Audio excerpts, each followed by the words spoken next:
การแข่งขันกีฬาหมากเซิกในงานมหกรรมกีฬาแห่งชาติครั้งที่12ที่นครหลวงจันทร์เป็นเจ้าภาพแม่นได้ลืมแข่งขันมาตั้งแต่วันที่12พฤศจิกายนเป็นต้นมา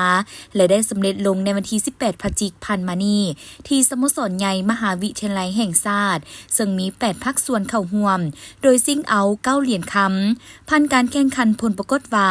นครหลวงจันทร์เจ้าภาพของอันดับที่1ได้ทั้งหมด4เหรียญคำ1เหรียญทองที่2แขวงจำปาสักได้2เหรียญคำ3เหรียญเงิน3เหรียญทองที่3แขวงบริคำไซได้1เหรียญคำ2เหรียญเงินและ1เหรียญทองส่วนแขวงอัตตปืออยู่ในอันดับที่4ได้1เหรียญคำ2เหรียญเงินอันดับที่5แขวงอุดมไซ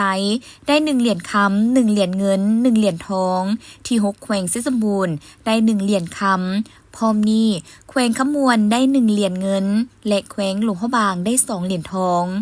ภายหลังจบการแข่งขันก็ได้มีพิธีมอบเหรียญรางวัลโดยมีปริญญาเอกศิริอุดมศูนย์ดาราประธานสหพันธ์กีฬาหมากเซิงแห่งชาติลาวพร้อมด้วยภาคส่วนที่เกี่ยวข้อง